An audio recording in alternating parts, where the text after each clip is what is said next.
Hello everyone. This is part 2 discussion video on the physics questions from NEET 2020 paper.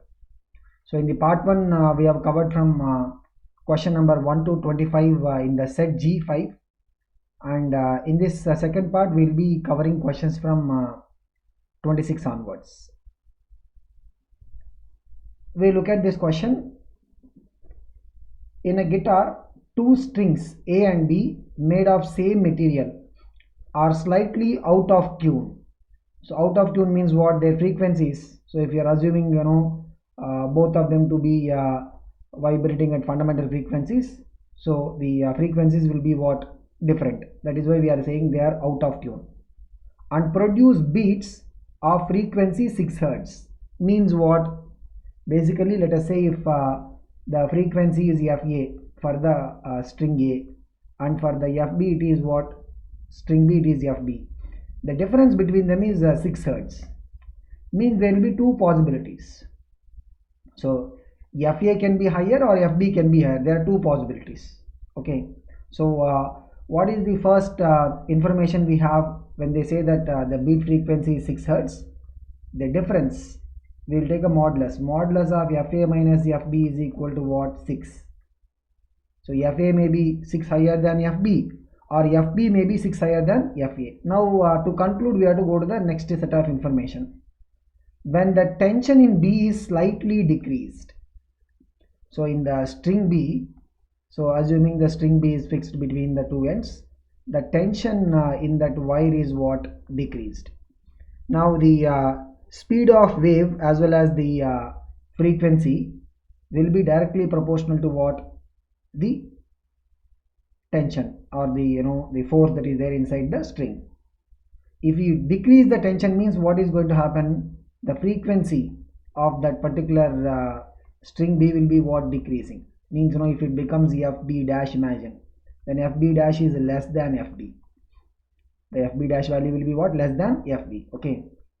When the tension in B is slightly decreased, the beat frequency increases to 7 Hz. Means when we are decreasing the tension in the string B, means the frequency of the string B also will be decreasing. As a result of it, what is happening? The beat frequency is actually increasing. Now think about it. So as we said, there are two possibilities, right? So let us say here we have FA. What are the two possibilities we discussed? FB may be higher by 6 Hz, or FB may be lower by 6 Hz. These are the two possibilities, okay, based on the first condition. But look at what is second condition telling us. When the frequency of that B string is decreasing, see, imagine if the frequency is decreasing from here, it will come to some point over here, FB dash. Now see the gap between these two. What should happen to the gap between FB dash and FA? It should decrease. It should become less than 6, isn't it? But what is the given information? Now the beat frequency is becoming 7. Instead, if you consider FB to be lower than FA, then if the FB is decreasing, if it is becoming FB dash, now you look at the gap between FA and FB dash will be what? Increasing. So here we are going to answer this question based on the scenario comparison. So we have two scenarios. We fix FA means FB will be either more than FA or less than. Second condition we are using to verify. Only when FB is less than FA, right? When FB is decreasing means it will further go down. So as a result, what is happening? The gap between the FA and FB dash will be more than the gap between FA and FB. So that is the reason why this is actually how much? 7 Hz. This is 6 Hz. Okay. So which means if the frequency of A is 530, they are saying A frequency is what? A frequency, FA value, they are giving it as what? 530. They are asking what is the original frequency of B. Means FB they are asking. Original frequency. It is how much lesser than A based on our conclusion? It is 6 Hz less. Means what? It will be 524. So what will be the original frequency of FB? It will be how much? 524. So understand how we are answering this question. First we are setting up the given possibilities. FA is there means FB may be more than FA or less than. Second condition we are using to conclude. What is it that we are able to conclude? Yes, FB must be less than FA. Then only On further decrease of the B frequency, you will see that the gap between FA and FB dash will be more because it is further going down. Gap will be increasing. That is the reason why second case the beat frequency is becoming how much? 7 Hertz. So we got that answer. What is it? FA must be higher, FB must be lower. FA they are giving it as what? 530, and we know the difference is what? 6. Means FB must be equal to what? The original frequency of B must be 524 Hertz. Okay. We'll move on to the question number 27. This is a question based on the color coding. Okay. I hope we all remember this mnemonic, right? BB Roy. Okay. So what is this question? Let us look at it. The color code of a resistance is given below. So what are the 4 bands? We'll have 4 bands, right? Yellow, violet, brown, gold. The value of the resistance and tolerance are respectively. So what is it? So if you have the first and second bands, what they represent? They'll be representing the digits of the resistance. Third band represents what? The exponential factor. Fourth band represents what? Tolerance. So what is the mnemonic? BB Roy, black, brown, red, orange, yellow. Okay, starting from 0 onwards. Black is what? 0, brown is what? 1, red is what? 2, yellow, orange is what? 3, yellow is what? 4. BB, so look at the mnemonic. BB Roy, okay, of great, green is what? 5. Okay, Britain, B is what? 6. Had a very good wife. So V is what? Violet. G, see, first G is for green, second G is for what? Gray. Okay, very good wife. W is for what? White. Who wore gold, silver necklace? So G for gold, S for silver, and of course N is for none. See, sometimes when we don't mention anything in the fourth band, tolerance band, it means what? We have to take the tolerance as what? Plus or minus 20%. Gold means what is the tolerance? Plus or minus 5%. Silver means plus or minus 10%. Okay, so this is what is the mnemonic. Now look at it. What do we have? First band is yellow. So what is it? Yellow means what? What is yellow? Yellow means first digit is what? 4. Violet. So violet means what? Second digit is what? 7. So 47. Look at it. 47. Then what is the next color band? Brown. Brown means what? This is third color band, represents what? The power of 10. Third color band represents what? The power of 10. Okay, so look at what will be the power of 10. Brown means what? It will be 10 power 1. Okay, we are done with the resistance value. Then fourth band represents what? Tolerance. Gold they are saying means what? Plus or minus 5%. Okay, so look at it. 47 into 10 power 1 means what? 470 plus or minus 5%. Okay, so look at it. What is the correct answer for this? It will be what? Option 3, 470 ohms. Tolerance, I mean, generally when you are representing as the total value, we will put plus or minus. Otherwise, you know how they are giving in the answer? They are giving it like what? 470 ohms comma 5%. Means if you are expressing it as a value, means how we will have to express? We will have to express it as what? 470 ohms plus or minus 5%. Like that we have to express it. Okay, but if you are giving it as a separate value, means how we can show? We can show it like 470 ohms comma 5%. Okay, so what is the answer for this? It is option 3. Next we have a question on the Brewster angle. The Brewster angle IB for an interference should be, means they are asking about what is the range of the Brewster angle. So what is this Brewster angle? Generally when we are incidenting an unpolarized light on a particular surface, what you will see is a part of it will be transmitted, okay, which we will say refracted, and the other part will be what? Reflected. This is what we will generally observe.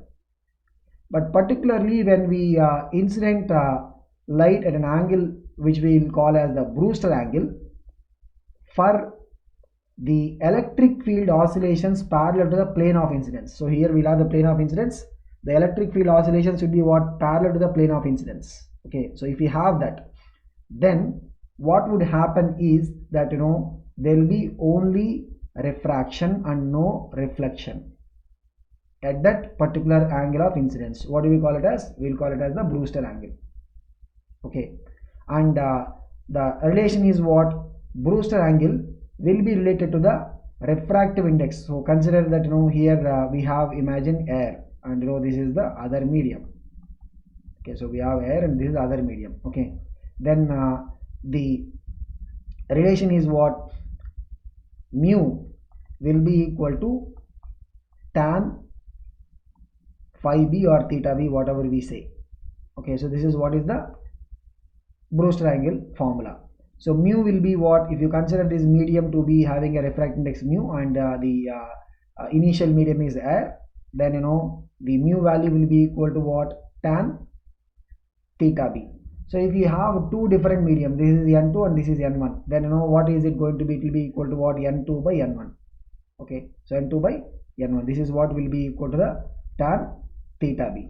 Now this theta b is what we'll also call as what? IB. So in this question they are calling it as what? IB. Okay, so either you can say, generally what we'll say, theta is the angle, right? That's why we can say theta b, otherwise you can use whatever the notation they are giving, IB. Now look at it here, the mu is what?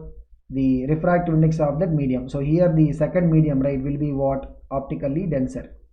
The second medium will be optically denser and the first medium will be optically rarer medium. So which means what you will be having is that the n2 by n1 value will be always more than or equal to 1 in that sense. So which means what? The range of mu is what?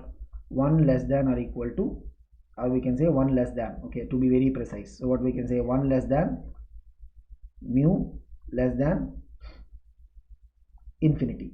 So that is the range for the mu value, and which means what? 1 less than tan. So in place of theta b we are using what? Whatever the symbol that they have given, IB. Okay, 1 less than tan IB less than infinity. But what is 1 in terms of the tan angle? This is what? Tan 45. Tan 45 less than tan IB less than, what is infinity? Means it is what? Tan 90. So when we just look at the comparison in terms of the angles, right, what is it that we'll have? 45 degrees less than IB less than 90, isn't it? So that will be the range for the value of the Brewster angle. So here the concept of Brewster angle is what? It is that particular angle of incidence where if the electric field oscillations are parallel to the plane of incidence, then there will be just what we call as complete refraction. There will be no reflection of the light. Okay, so this is what is the Brewster angle. So what is the answer for this? It is option 2. Next we have a straight question based on the capacitor modification. So what is this? This is a question on the capacitor modification. Okay, so what is the question? The capacitance of a parallel plate capacitor with air as the medium is 6 microfarad. With the introduction of a dielectric medium, the capacitance is becoming what? 30 microfarad. The permittivity of the medium is. So what happens if you have some other medium? Means C will be equal to what? K into C naught. Because what is C naught? A into epsilon naught by D. If you put some other dielectric medium, means C will be equal to what? K times A into epsilon naught by D. Correct? So from here, right, C is given, what is C? 30 microfarad. C naught is given 6 microfarad. From here we will get the value of K. What is K? C by C naught, 30 by 6, which is 5. But what is K? Dielectric constant is also what? The relative permittivity, isn't it? Dielectric constant is nothing but relative permittivity, which means what? We are looking for the permittivity of the medium, which means what? That is nothing but K into epsilon naught. What is the permittivity of the medium? Because K will be epsilon by epsilon naught. So relative permittivity means what? Permittivity of the medium by permittivity of the vacuum. So relative permittivity is nothing but the dielectric constant. So what we will have? Epsilon is what we are looking for, right? Epsilon is equal to what? K into epsilon naught. K is what? 5. Epsilon naught value is how much? They have given us. We have to take the same value. What is it? 8.85 into 10 power minus 12 in terms of the SI unit, Coulomb square, divided by Newton into meter square. Okay, or Newton power minus 1, meter power minus 2. Now just substitute. What is it? 5 into 8.85 into 10 power minus 12. So if you multiply it, right, what we are getting? 5 into 8.85, that will be what? That will be 44. Okay, so 5 into 8.85 will be what? It will be 44. And if you are trying to convert this into the form that they have given, look at it. So what we have? 44 into 10 power minus 12 will come. But if you check the options, right, look at this option 2, what they have given? 0.44, because if you adjust the decimal place means what, 44 in 10 power minus 12 means it can be written as what, 0.44 in 10 power minus 10 by adjusting 2 decimal places. Okay, usually if you see, right, they would be giving us the answers in terms of the scientific notation, but sometimes they can also make us to represent the answer in the way they have given in the options. So usually normal questions, what they will do is mostly they will try to give the options in the scientific notation. Okay, so for the same question, right, they could have given the answer as what, 4.4 into 10 power minus 11 also, like that, because that is actually the number in the scientific notation. Okay, but anyway, so what is the answer for this? Option 2 is the answer. So from this question, right, the thing is, if you get an answer, you might still have to check in terms of what is the form in which they are giving, like the adjustment of the decimal places or the exponential part, etc. So what is the answer for this? It is option 2. It's a straight question. Next we will go to another straight question. This has come from the rotational motion chapter. I mean, usually we might expect little bit tougher questions from rotational motion, but this year we got like pretty straightforward. Torque formula. Find the torque about origin when a force of 3J cap newtons is acting on a particle whose position vector is given by what, 2K cap, that is in meters. So what is the torque formula? Torque is equal to what, R cross F, right, the cross product of the position vector with the force. What is the position vector of that particular particle on which the force is acting? It is what, 2K. For a moment, we'll just keep the units away because we know both are in the SI units. R cross, what is the F? 3J. So what you have is 2 3s are 6. And what is K cross J? Because if you remember the order, we'll have I, we have a J, we have a K. So I cross J will be K, J cross K will be I, K cross I will be J. So J cross K will be I. But here we have K cross J, means reverse. K cross J will be what? Minus I. So what is it? Minus 6I. Unit will be what? Newton into meter, because they are in the SI system. So what is the answer for this? Option 2, minus 6I Newton into meter. It's a straight question. Okay. So next we have meter bridge question. A resistance wire connected in the left gap of the meter bridge balances a 10 ohm resistance in the right gap at a point which divides the bridge wire in the ratio 3:2. So here you can see the representation. So this is where the balancing point. So what is the ratio of the length? 3:2. Okay. Now the resistance wire connected in the left gap. So let us say this is some unknown resistance P. Okay. And it is balancing how much? It is balancing at 10 ohm resistance in the right gap. Right gap, what is the resistance? 10. Okay, so this is what is the representation we have. So straight away, which means what from here, if you consider the meter bridge balancing condition, what is it? The P by Q, which is P is the unknown resistance, divided by Q is what? 10. Okay, this will be equal to what? The length L1 divided by length L2. What is the L1 by L2? 3 by 2. So from here what we'll have? P is equal to, the 10 will go that side, 3 into 10 by 2. That is what? 2 1s are 2 5s are 15 ohms. So what is the resistance of this wire that we're keeping in the left gap? It is what? 15 ohms. Okay, so we got it. But let's look at what they're asking, right? If the length of the resistance wire is 1.5 meters, what is the resistance wire they are talking about? The resistance wire that we are keeping in the left gap. What is the length of this resistance wire? What is it? 1.5 meters. Okay, so we'll just keep this result somewhere. So what is it? First what we'll have? The resistance of the wire P, we got it. From where? From the balancing condition. So the resistance, so let us keep the resistance of wire P is equal to what? 15 ohms. We got it from the meter bridge balancing condition. Okay, if the length of the resistance wire is 1.5 meters, then the length of 1 ohm of the resistance wire is how much?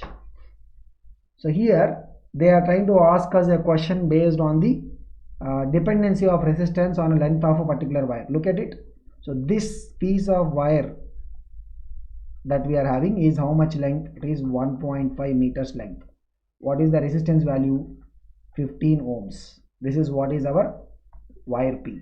Now the question, look at the question what they are asking. The length of 1 ohm resistance of the wire. So pick a segment of the wire. This must have how much resistance? 1 ohm. They are asking what is its corresponding length. Okay, so how do we solve this question? Generally when we look at for any wire made up of particular material, R is equal to what? Rho into L by A, correct? Resistance is equal to what? Resistivity into length by A. So what we see is that since both are made up of same material and the area of cross section is same, resistance is proportional to length. Resistance is proportional to what? Length. Which means what? Here the resistance is what? 15.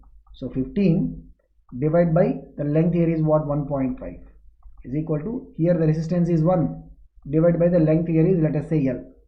Okay, so what is it? Now we are looking for the L value. We will have to do cross multiplication. So it will give us what? L is equal to 1.5 by 15. What is 1.5 by 15 means? 0.1.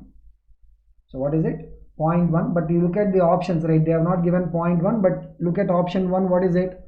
1 into 10 power minus 1. 0.1 can be written as what? 10 power minus 1 or 1 into 10 power minus 1. Unit is what? SI system, right? Because this length 1.5 meters. So this also will be in terms of meters only. So what is the answer for this? Option 1. So what is this question? First we got what is the resistance of that wire P using the meter bridge balancing condition. Okay. From there it is a question on the ratio of the resistance values to the corresponding length. So the wire P is totally 1.5 meter. Resistance is 15 ohms. They are saying if you take part of that wire which is having 1 ohm resistance, what is its corresponding length? That is the question. Okay, so we'll move on to the next question. This is a question based on the transistor. For transistor in action, which means this is in the active mode. The transistor is basically in the active mode. Which of the following statements is correct? What is the statement?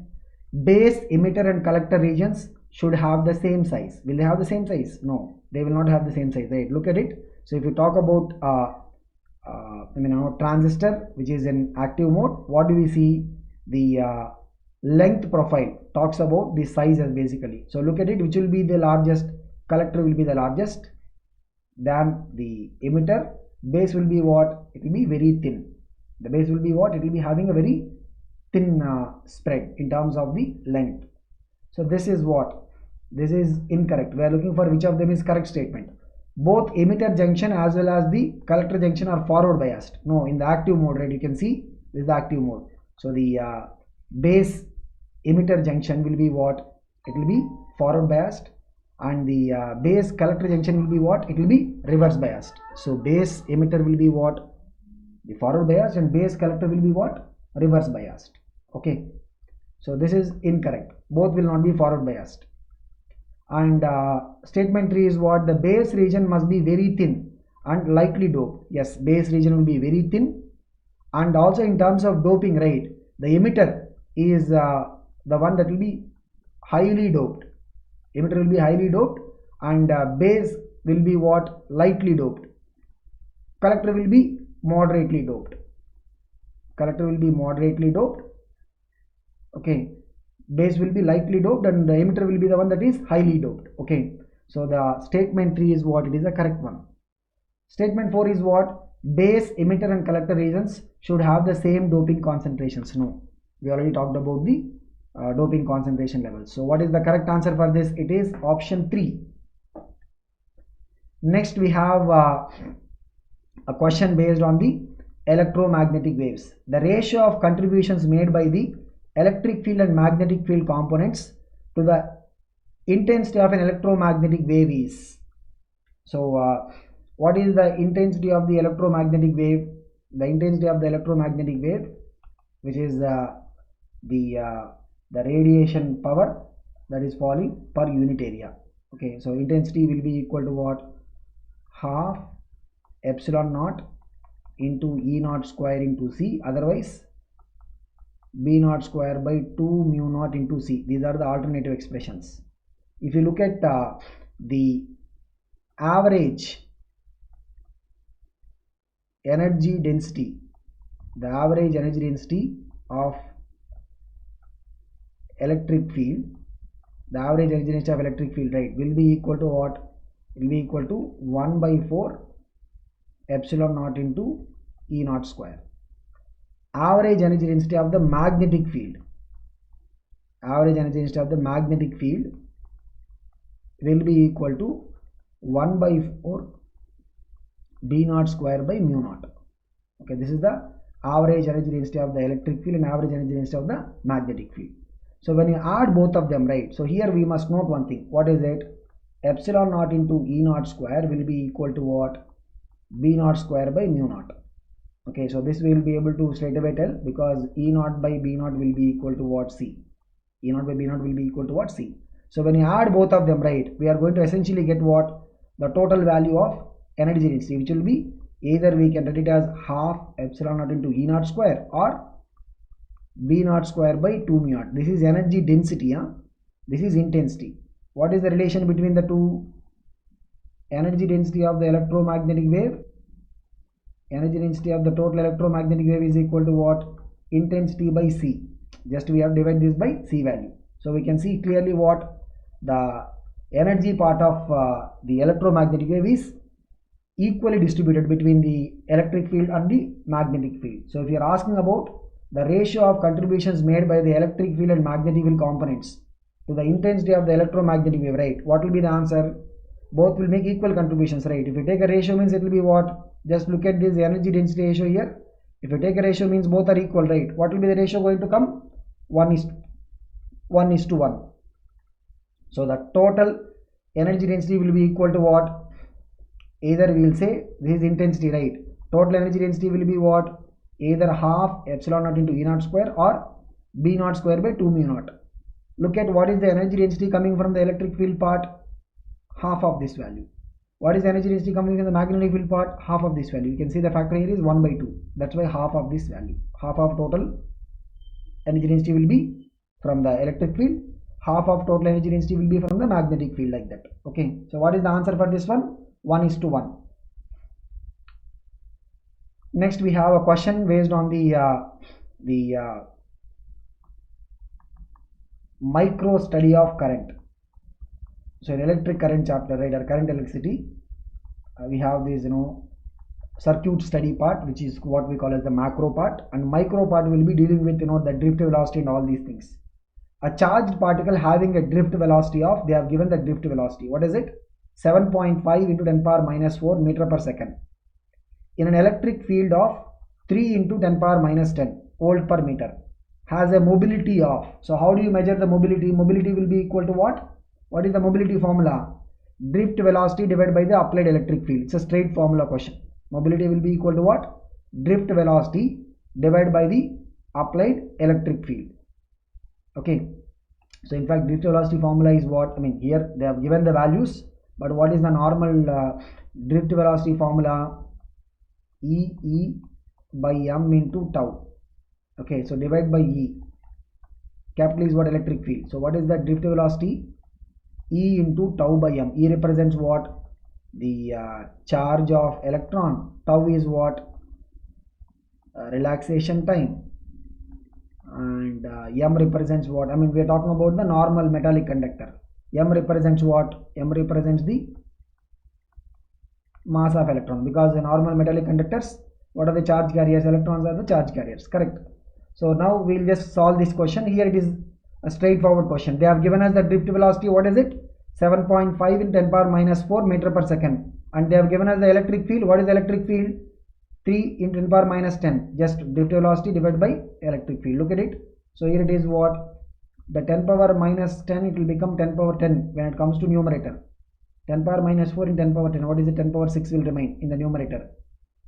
7.5 by 3 is what? 2.5. What is it? 2.5 into 10 power 6. Unit is going to be what? SI unit. Meter square per volt per second. That will be the value of the mobility. Mobility is what? Drift velocity by the applied electric field. Drift velocity divided by the applied electric field. In terms of the micro parameters, what is the formula going to be? E into tau by m. Okay, of course this problem we are not using this particular relation, but yeah. Next we have the question from the electrostatics.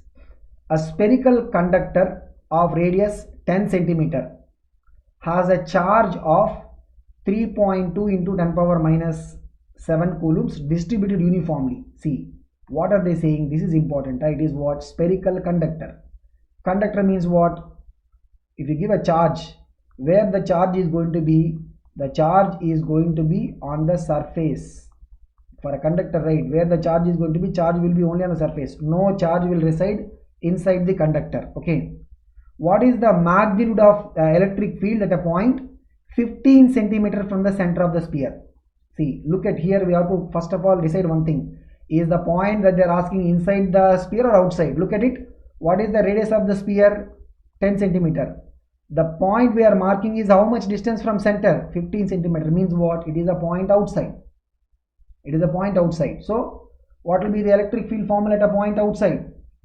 What is the formula? Electric field at a point outside is what? 1 by 4 pi epsilon naught q by r square. Because for a point outside, field due to a spherical shell as well as conducting sphere as well as the non-conducting sphere, all of them the field formula is same. What is it? 1 by 4 pi epsilon naught q by r square for a point outside. Here what is this r? R is the distance of the point from the center of the sphere. R is the distance of the point from the center of the sphere. Now what we are going to do? Just go and substitute the values. What is it? The 1 by 4 pi epsilon naught value is what? 9 into 10 power 9 into q is what? Charge 3.2 into 10 power minus 7 divided by r square. Okay, so r is what? 15 centimeter. So if you convert this into meter, means we have to write 15 in 10 power minus 2 meter. Okay, square is there, means 225 in 10 power minus 4. Everything is in the SI system of unit. So electric field is going to have which unit? Newton per coulomb. Okay, now when we simplify it, right, what is the value we are getting? We are getting it as what? 1.28 into 10 power 5 Newton per coulomb. So there is not much complication in this question. What is it? Just formula. In fact, the idea that okay, it is a conducting sphere, charge will be only on the surface, that also is not required in that sense here. Why? Because if the point is outside, whether we talk about the field because of a spherical shell, charged spherical shell, or a conducting sphere is equivalent to spherical shell. Why? Because spherical shell charge will be only on the spherical surface. Conducting sphere also charge will be only on the outer surface. Even if it is an insulating sphere where charge will be in the entire bulk, then also same formula, because the point is outside. For a charged solid sphere, right, charge will be fully inside the bulk. Charge will be fully inside the bulk. But if the point is outside point, right, same formula for the field. The difference will be coming only when the point you choose is inside this, but it is outside point, means what? Same formula for all of them. So what is the answer for this? 1.28 into 10 power 5 Newton per coulomb. Next we have a question on the significant figures. Taking into account of the significant figures, what is the value of 9.99 meter minus 0.0099 meter? Subtraction. Okay, what is it? When you are subtracting, right, first thing what we have to do is, they are saying, tell the answer taking into consideration the significant figure part. But first what we need to do, we have to just as such do the subtraction. 9.99, we have to subtract what? 0.0099. If you do the subtraction, what we are going to get? 9.9801. Now for the subtraction, we have to check what is the number of decimal places in both these numbers. What is the number of decimal places? What is the number of decimal place? 2. What is the number of decimal places here? 4. The final answer should be rounded off.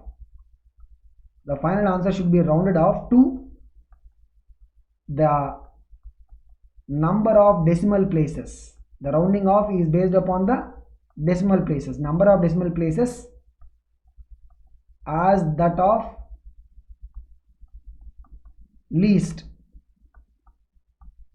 among the numbers. So check it among the given numbers, right? Only two numbers are there. In some cases we might have like addition, subtraction, some 2-3 numbers might be there. Here only two numbers are there. 9.99 is having 2 decimal places. 0.099 is having 4 decimal places. What we need to do? We have to round it off to 2 decimal places. That's it. So look at it. First we have to start with rounding off 1 less than 5. So drop. Okay. Then 0. Drop it. So what you are going to have? The answer is what? 9.98. We are rounding it off to 2 decimal places. In subtraction, right, or addition also same rule. The answer should be reported to what? The least number of decimal places. Means the final answer we should round it off to those many number of decimal places which is equal to the number of decimal places among the least of the given numbers. Means here first number is having 2 decimal places, second number is having 4 decimal places. We have to round it off to what? 2 decimal places, like that. Okay, so this is for what? This is for both addition as well as the subtraction. In multiplication division, the rounding off will be based upon what? Rounding off will be based upon the significant figures.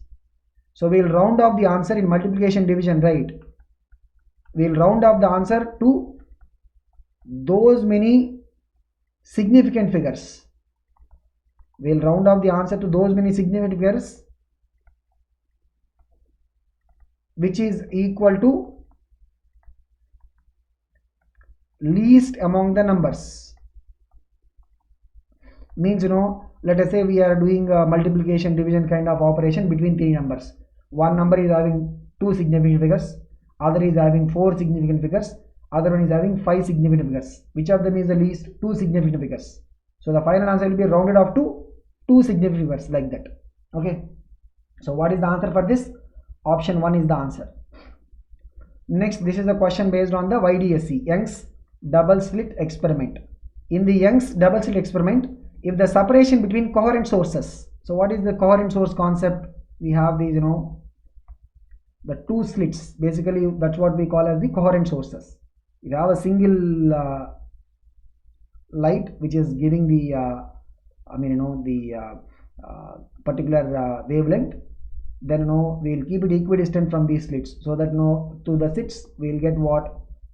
Light which is having constant phase difference. Okay, so in our Young's double slit experiment, if the separation between the 2 coherent sources means this value, this is what we will be taking it as what? Generally small d. Small d value is what? Halved. And the distance of the screen from the coherent sources, this is what? Here we have the screen. This distance is what we take as what? Capital D. The distance, capital D value is what? Doubled. Then the fringe width becomes, see, first of all, what is fringe width? When you see the pattern of the bright and dark fringes, the separation between 2 consecutive bright fringes or 2 consecutive dark fringes, that is what we call as the fringe width. What is the fringe width formula? Beta will be equal to what? Lambda capital D by small d. What is the lambda? The wavelength of the light used. Lambda is what? The wavelength of the light used. Now here what they are saying, the separation between the 2 coherent sources means small d value is halved. Means what? If we say that a new distance is d dash, small d dash is equal to what? Small d by 2, and the distance from screen to the coherent source is doubled, means the capital D dash will be equal to what? 2 times of capital D. Small d is made to become half, capital D is doubled. Now the new fringe width, beta dash, will be equal to what? Lambda into capital D dash by small d dash. What is capital D dash? 2 capital D. Small d dash is what? Small d by 2. Now what you see is the 2 will go to the numerator, right? Totally what we have? 4 times lambda capital D by small d, which means what? You can check this beta dash is equal to what? 4 times of beta, because what is beta? Lambda capital D by small d, right? The beta dash, you can see it is what? 4 times. Means what is happening to the fringe width? It is becoming what? 4 times of the original value.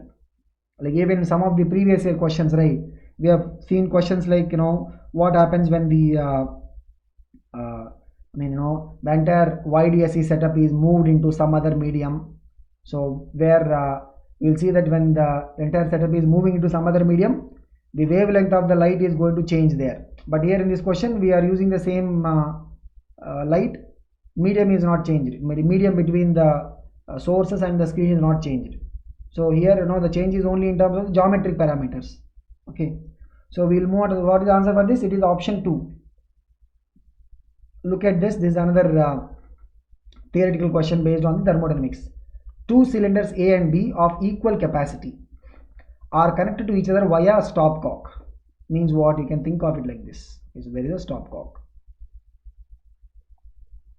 Okay, so this is another cylinder.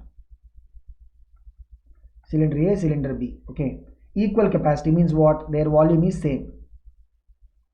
A contains ideal gas at standard temperature and pressure. Okay, so A is containing what? Ideal gas at the standard temperature and pressure. Okay, B is completely evacuated. B doesn't have anything.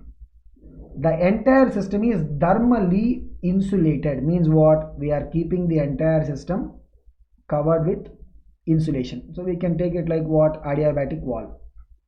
Thermal insulation means what? No heat will be exchanged, isn't it? So we are covering this entire setup with what? Adiabatic wall, where the heat exchange is prevented. The stopcock is suddenly opened. So we'll just release the stopcock. We'll just take it off. If you release the stopcock, right, what is going to happen? If you take it off means what is going to happen? If you take this off, stopcock we remove. What is now going to happen? Slowly, the particles of the gas, ideal gas from the A side, they will start moving into the B side, isn't it? Okay. The process is, they're asking what is the process. So what is it? Is it adiabatic? Is it an isochoric? Is it isobaric? Is it isothermal? That is what we are supposed to answer. Now, if you look at it, right, we are insulating the entire setup. Means what? No heat exchange will be happening between the setup and the surroundings, right? If you consider this entire thing as a system and the surroundings, what is definitely not going to happen? No, there will be no heat exchange between the system and the surroundings. Means what? We can take it as what? An adiabatic process. Because what is adiabatic process?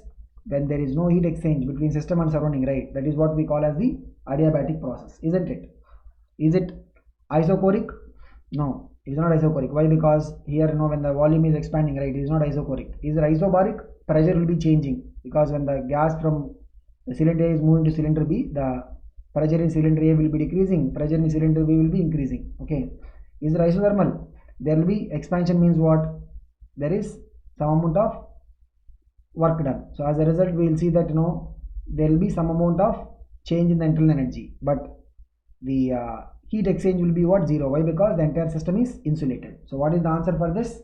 It's what? Thermal insulated means it is an adiabatic process. Option 1 is the right answer. Next we have question number 39. This is a question based on the Einstein's mass energy equivalence principle. Now in nuclear physics chapter, right, we will be using the conversion of mass into energy and vice versa. So if we have a mass defect of delta M, then delta M into C square will be the corresponding energy that will be released during a nuclear phenomena. Okay. So if delta M is positive means we will get the energy released.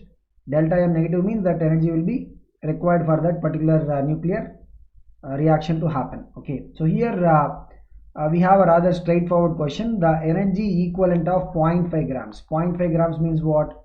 In terms of kilograms, it will be 0.5 in 10 power minus 3 kgs. Okay. So we have to find what is the energy equivalence. So what are we going to do? It will be what? M into C square.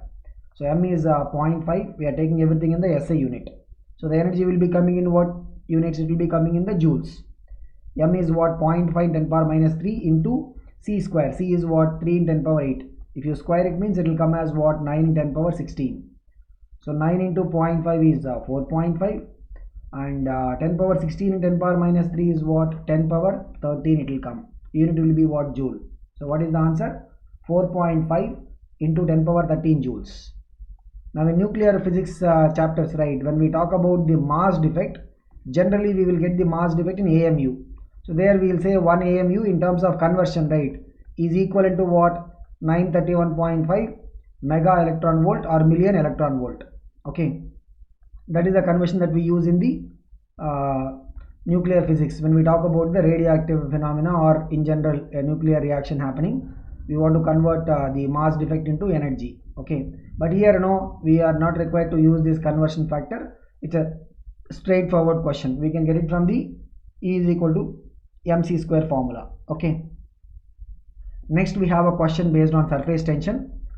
A capillary tube of radius r is immersed in water and the water rises in to a height h. So means what? Look at it, we have a capillary tube. Okay, so we keep this inside the liquid. So what you'll see is there is a raise.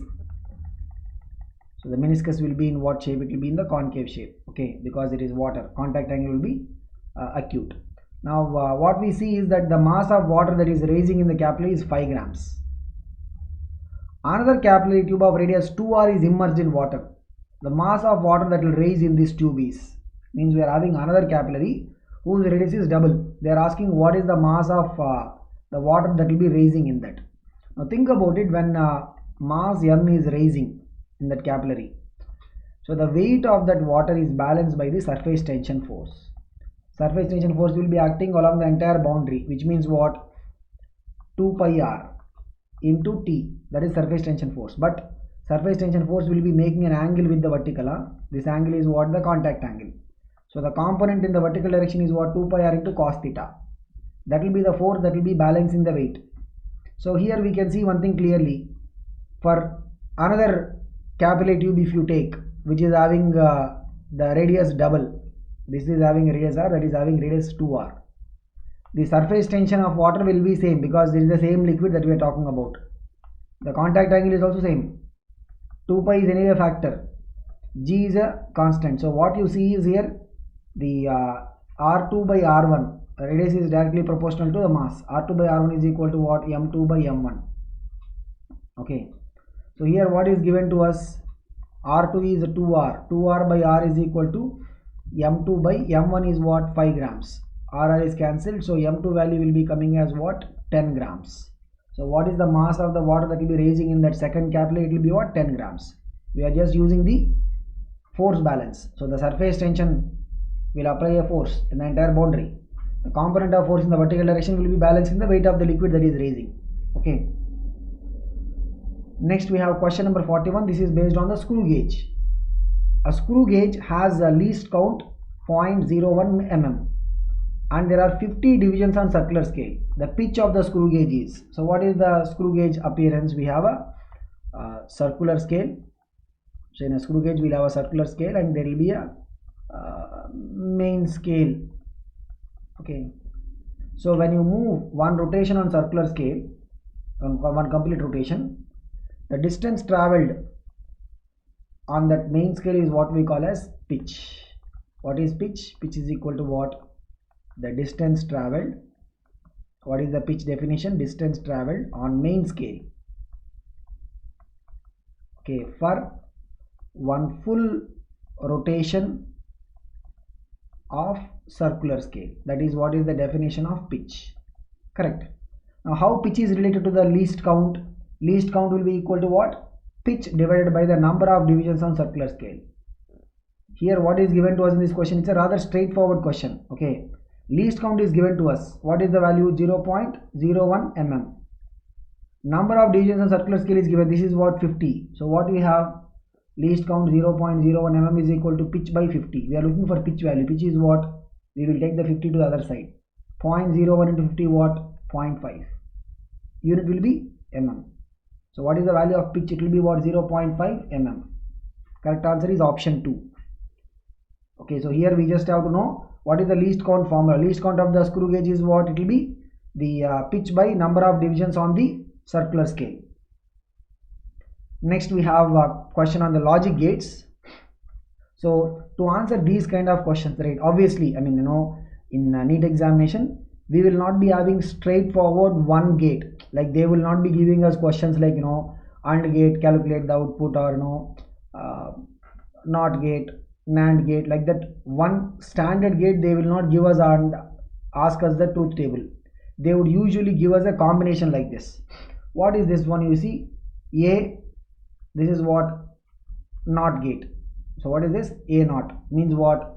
The output will be what? A complement. Here what is output? B complement. Okay, so if you see what you are getting from the first logic gates is what? A complement, B complement. Okay, so what is this one? This is what? This is a NOR gate, right? What is this one? NOR gate. Okay, so what is NOR gate definition? It is what? A complement plus B complement whole complement. Okay, so A complement plus B complement. So we are getting inputs are what? Here the input is A complement, here the input is B complement. NOR gate means what? Generally when you get A and B, OR means A plus B whole complement. That is the NOR definition. But here the inputs are not A and B. Inputs are what? Already A complement, B complement. Okay. Now as per the De Morgan's law, right? So we have to use these laws to simplify.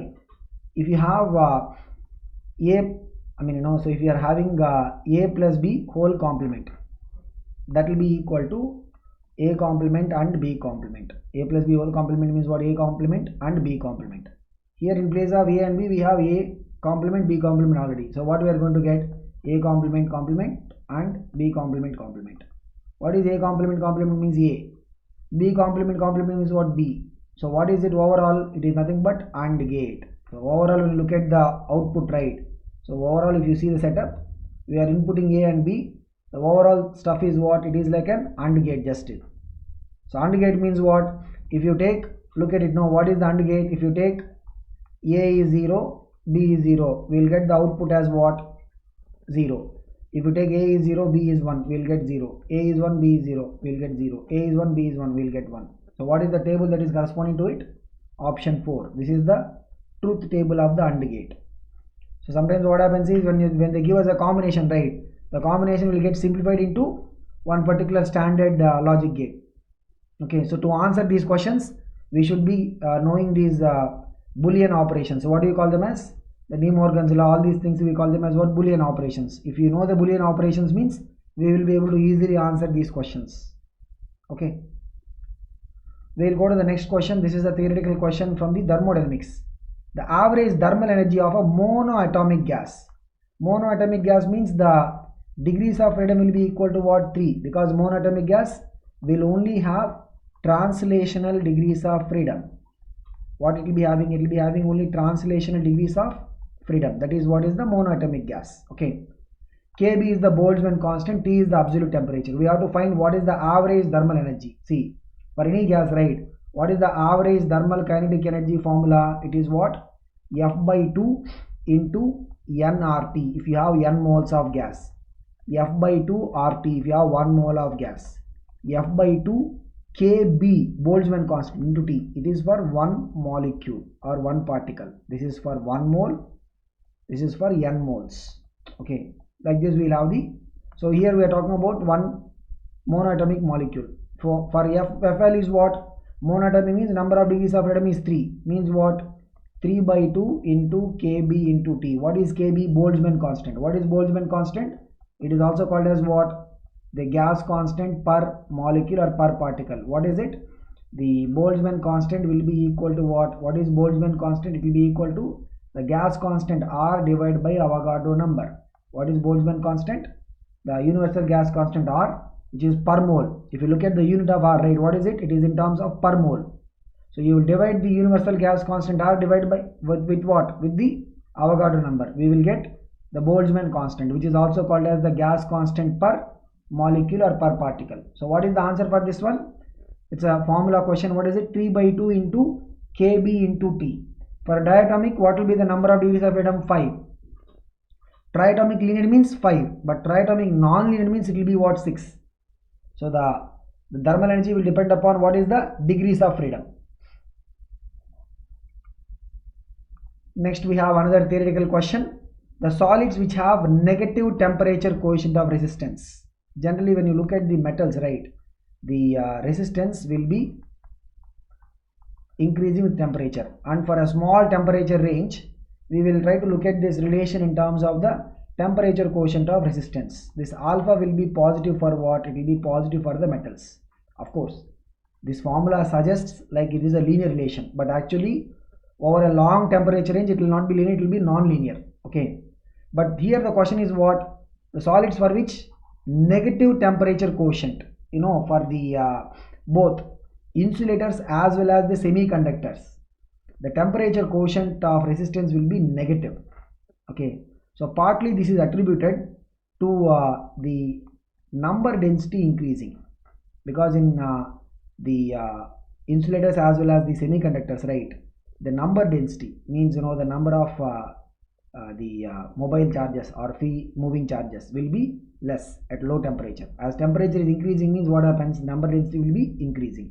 So this is the reason that will contribute for the resistance decreasing. Why? Because the number density is increasing means more number of charge carriers are there, so conductivity will increase. Conductivity increasing means what?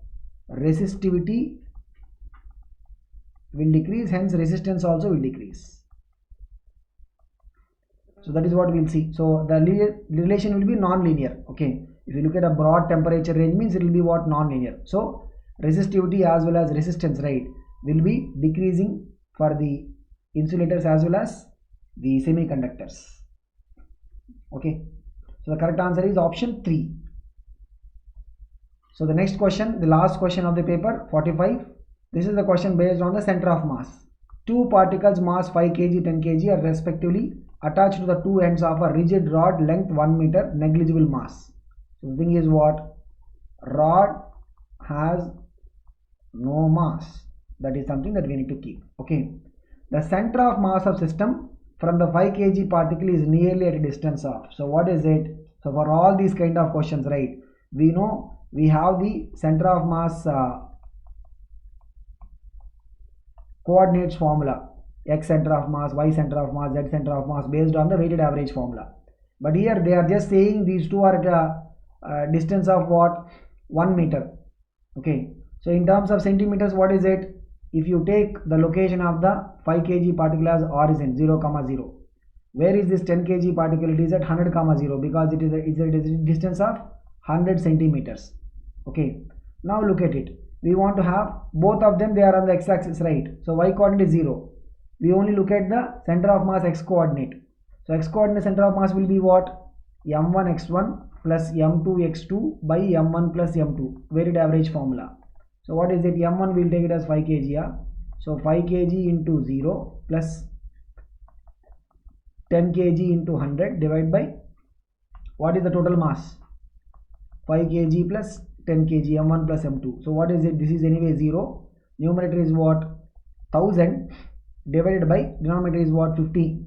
So 5 3s are 5 200s. 200 by 3 means what? This is like 66.66 and so on. Okay, that goes in terms of centimeters. This is the location. So what is the location of center of mass? It is at a coordinate point of 66.66 and so on. So approximately what is it? We can take it as 67 if you round it off to the integer value. So this is the coordinate location of the center of mass. What they are asking, the center of mass of the system from 5 kg particle is nearly at a distance of. So what is the distance from the 5 kg particle? It is what? Nothing but 67 centimeters. You know why we are taking the 5 kg as the origin? Because in the question they are asking us the distance from 5 kg. If they would have asked the distance from 10 kg, you know what we could have done? We could have taken the 10 kg to be the origin. Okay, like that we will be able to approach these kind of questions. Okay, so whenever they don't give us the coordinates, right, we can ourselves assume a coordinate system. Like in this problem, what we have taken, the line on which the 5 kg and 10 kg are lying, we are taking it as what? The x-axis. Of course, here both of them are lying on the same line, so they will only have the x coordinate. Y coordinate, z coordinate will not even be there. Okay, so what is the answer for this? Option 2, which is 67 centimeters. So just to summarize, right, both in part 1 as well as part 2, what we have seen is that in NEET 2020 we have good number of questions which have come from the important subtopics, or the concept level questions have come, and we have got even the numericals have been pretty straightforward. Means just based upon the formula. If you are good in terms of the formulae and you are good in terms of the concepts, then definitely you will be able to score really good in this particular paper. Okay, so accordingly, if you are somebody who is preparing for the further years NEET examination, make sure that you keep this expectation. So first thing is that you will get the concepts thorough and formulae on your fingertips. Then you can go ahead and launch yourself into practice. Okay.